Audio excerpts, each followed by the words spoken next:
Rachel, And I'm Amanda.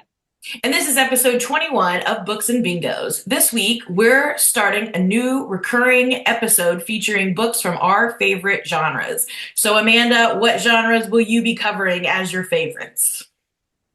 If you've been listening for a little while, I think you may guess what both Rachel and I favorite genres are, because we do tend to highlight them pretty frequently. But my two genres are going to be romance and mystery, thriller, suspense type books. What about you? I'm going to be highlighting nonfiction titles and cozy mysteries. Yeah, so if you were trying to guess, hopefully you got that right because we very much, I think, I try to read outside my genre comfort zone as much as I can, especially with the books that we have like in our libraries that we're purchasing for kids, because like that's obviously where I need to be paying a lot of attention, not just to the kinds of books that I like to read. So I do try to read outside of my comfort zone, but I tend to come back to romance and thriller. And if it's a romantic thriller, even better, right? Those are So fun. those are definitely. And then I know Rachel's a cozy girl forever. So Yes, it's a new thing for me. I mean, I've probably only been reading him for about a year, but I'm in. I'm loving it. And I've always really liked nonfiction because it's just I like learning things. So I'm usually down to read them, but I feel like I don't read normal nonfiction books. I feel like mine always come out of left field and they're not ones that a lot of people would read. They're all kind of weird. I've been told morbid. So whatever. I'm down for it. I like to learn those things. well, maybe they're going to be reading them now because we've been recommending them. So, I mean, Hopefully. definitely introduced me to a lot of titles I had never heard of and probably never would have heard of before. So Good. I love that That's the you do that. goal. That's the goal. It is hard to venture So, out of your zone. You know, you do get your little favorites, and it is hard to read out of there, especially like you said, as a librarian. And it really just comes down to your, interest level and just trying. I always tell the kids if you try something new and you don't like it, you don't have to finish it. Just because you start a right. book, you don't have to finish it. I mean, I don't do that, but I Exactly. tell them that for No, sure. it took me a long time to learn how to DNF. Like, really, I grew up that way too. Like, you started it, you're going to finish it, and also like sometimes I'm like, well, I kind of want to know what happens, even though I don't really want to get through all this to find out. So, but yeah, I really do try to like life's too short. That's what I just tell myself all the time. Read what I want to read. Life is too short for bad books for sure. All right, Amanda, Exactly. tell us about your first pick. So my first one is actually it was our staff. We have a staff book club on my campus that I started last school year, and they wanted like a summer fun, beachy read kind of book.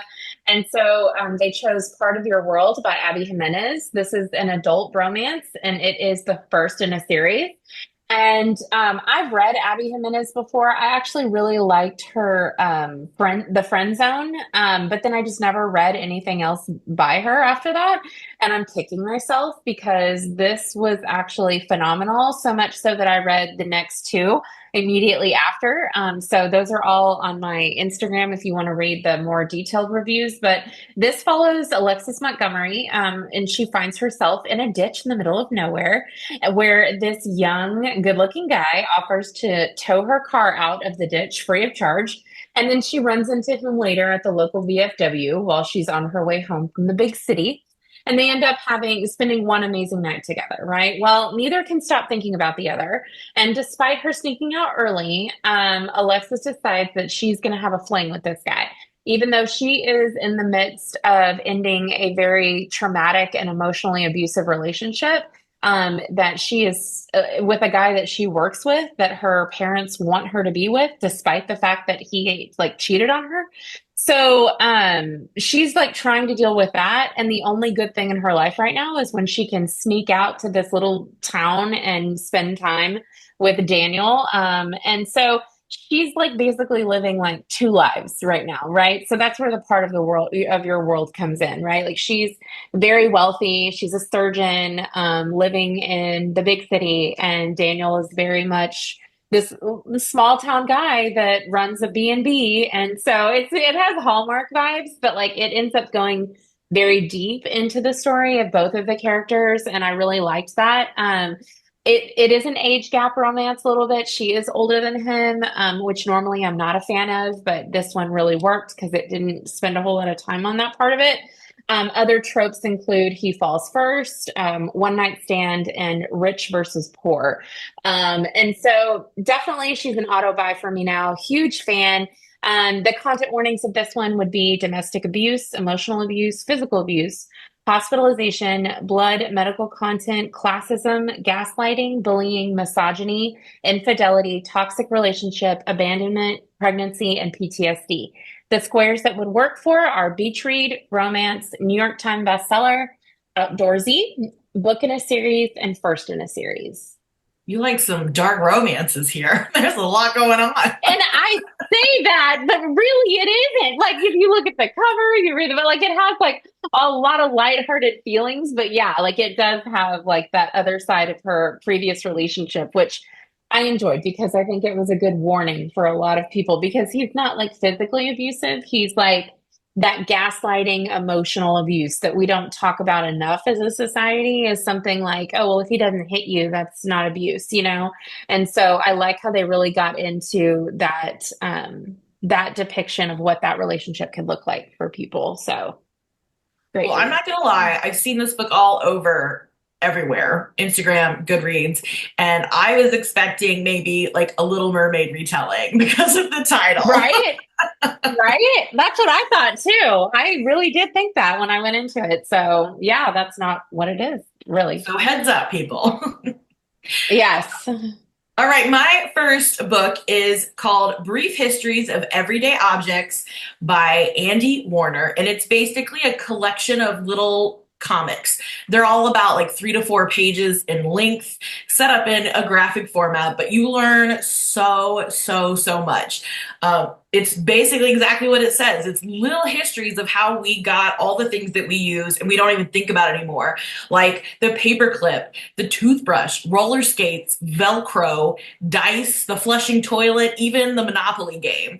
I love the sports bra one. Basically, the history behind that is they decided that it was, obviously painful for women who were becoming active and they needed a jock strap for women. So they actually took two jock straps and made it a bra. And I'm like, that's wild. And the sporting goods places did not want to sell them because they considered it lingerie. But any store that put them in their shelves sold out immediately. So of course there were a lot more willing to Wow. take them on. This is exactly the type of book that I just love. I love learning all these little things, these random tidbits that will never be helpful in life, but I just feel good knowing them. The one I always reference, the one that really stood out to me was at one of the world's fairs. They mixed the waffle and the ice cream to make the ice cream cone because they ran out of dishes. And of course, that might not actually be the first time they invented it, but that's the story that we get. And I think that's just fun to hear. Another one is the game of Monopoly. It was actually created by a woman, and it was called like the Landlord's Game or something like that. And she tried to sell it to Parker Brothers, and they're like, no, thank you. That sounds boring. Her goal was to teach people about economics. And so, of course, a man ended up taking it and redoing it and called it Monopoly. They loved it, and it was sold everywhere, kind of as a pro-capitalist game, though. So very interesting to hear these things and to read about these little slices of history that otherwise you wouldn't know. The only square that this probably would really work for is a beach read. You could also use it for the middle square since I'm recommending it here. And it's a pretty quick read because it's basically a graphic novel just split up into these little stories. So easy to pick up and dip in and out of. I like reading about that stuff too. And it's so funny that you mentioned that because I just recently reread Yummy, A History of Desserts. It is a graphic novel and nonfiction book about how like desserts came to be. And it did a whole thing about how the ice cream cone was made. So I was like, I actually already know that, Rachel. And then there's a picture book called Pass Go. And it's about the making of the Yes. Monopoly book. Yes. And I love that one too. So, yeah, great information on those and just so interesting to read about. Absolutely. Absolutely. So much fun. And it just stays with you. And it's just so interesting. And I think these types of books are great ways to get people to try nonfiction if they're reluctant, because it's just easy reading, but it's also kind of interesting. And you'll find yourself being that annoying person going like, did you know that? Da, da, da, da, da. So I love those. And we can all probably think of that one student that does that too. So if you have a kid like that on your campus, this is one to recommend to them. As you know, I'm assuming it's not like too adult, right? Like it would be something we could I fit in would our. not put it at the middle grade level.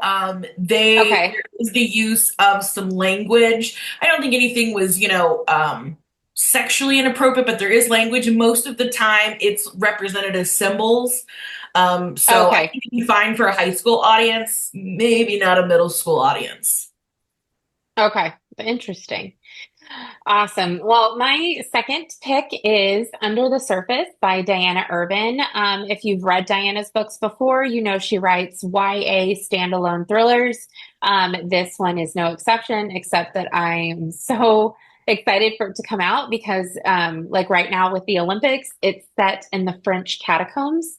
So I'm finding all of that stuff so interesting to have read about and then to see all the things with the Olympics, especially the opening ceremony. There was something done in the catacombs there, like with the torch. And so I was like, oh my gosh, I just read a book about that. So this follows Ruby, who has one goal after graduation, and she wants to become a popular YouTube travel vlogger.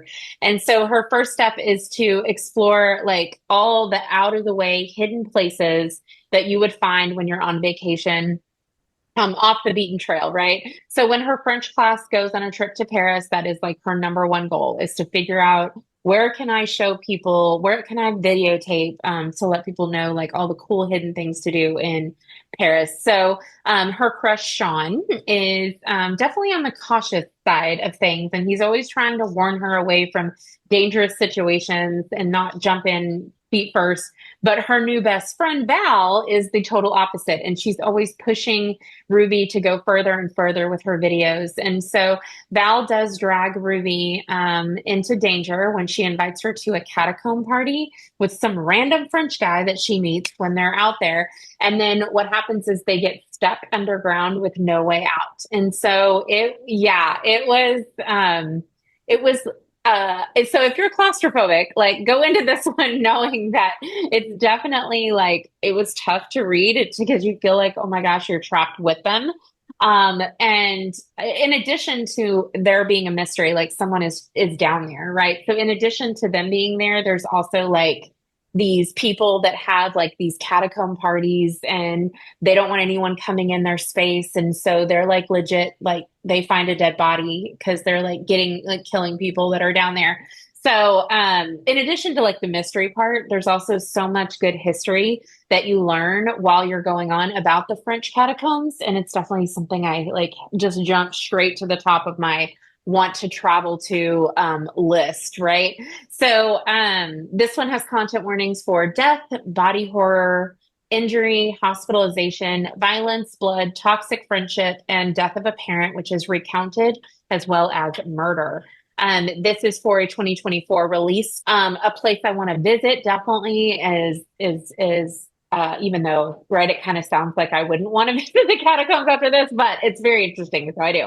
It's set in the summer, outdoorsy, hot climate setting because they are down underneath the streets of Paris, and there is a little bit of romance, but honestly, it's more overarching. The two characters rarely spend time together, but they do have at the end they have a little bit of a romantic moment, so you could use it for that square. By the time this video or this podcast releases, this title will be out in the world. So I am so excited to read this. I've actually been down in the catacombs and I am claustrophobic, and it was kind of scary. It really was. Um, what? there's so many tunnels. I think that's what's overwhelming. Like it's not Yeah. like a trail in the forest that if you just keep going forward, you're gonna find your way out. There are so many tunnels and trails, and it just keeps getting darker and darker the further you go. I mean, literally gave me Wow. goosebumps when you're like, they're trapped in there. That sounds like a nightmare. Oh my goodness. Right? Oh Mm. my gosh, that is so cool that you went and got to go in there. That's like, oh yeah, it definitely puts the book into a little bit more of a perspective because you know what it's like to be in there. So Yeah, I mean, that's not crazy. only are you like underground in these creepy tunnels, but there's legit bones like right by your face, Yes. you know? So I mean, it is the creepiest setting, perfect for a thriller setting. I mean, that's a perfect Yeah. idea. Yeah. All right, my next pick, of course, is my cozy mystery. It's called Murder at the Bookstore by Sue Minix. This is an adult cozy mystery. Our main character is actually a writer with a librarian BFF and a bookstore BFF. So, I mean, the trifecta there, right? Um, I don't want to give away too much. I mean, I think if you can get some of this if you read the back, but I say just go into it. So I don't want to tell you who dies, and then therefore I can't tell you too much. But she's struggling to write her second book. Her first book was a big hit. She is really struggling with the second book and is suffering from a crush that works at this bookstore. And then someone very close to her dies, and she becomes a suspect. So she starts digging in, even though the officer on the case is her ex-boyfriend, and he explicitly tells her multiple times, stop, go home, don't do this. She gets way in over her head, literally. And it was just really interesting setup. I feel like it went a little bit darker than most cozies because it was somebody that we met like right off the bat, and it took a little while for them to die. So you got to know them a little bit. So it hurt a little. But yeah, and the ending, again, I can't give it away, but the ending was a very interesting setup for the rest of the series. So I'm excited to see where this heads now that I've been to the end. A lot of violence in this book. I mean, there are people dying like left and right, which is kind of unusual, I feel like, for a cozy that they go this violently, but it still was a lot of fun to read. But just a content warning for violence, violent deaths. There's a death by explosion. Somebody gets whacked in the head. Somebody dies in a fire, and somebody dies from falling. There is some drowning issues going on, marriage issues, controlling partner, possible gaslighting, emotional abuse of a child that's recalled, and then issues with parents. This will work for a first book in a series, and a beach read. Aw, that sounds very different, but honestly, like probably more of a cozy that I might like because it has more of that darker side to it and not as maybe campy. Yeah, it's definitely a little bit darker. It still can be. I mean, it still can be, but it's a little bit darker because, like I said, people are just dying left and right. I mean, it's intense. You get to like somebody, and then boom, they're dead. And then they're Uh, dead. Okay, good to yes, know. but it also Don't get has that attached. literary vibe, which is a lot of fun for us. You know, I love Yeah. where we're a writer, a librarian, and the bookstore. Like, come on, Yeah, definitely. All three things we love. absolutely. And those are our recommendations for the week. If you have questions, suggestions, or comments, reach out on social media at Books and Bingos or email us at booksandbingos@gmail.com. Thanks for listening, and join us again next week when we'll be dipping into dark academia. Happy reading!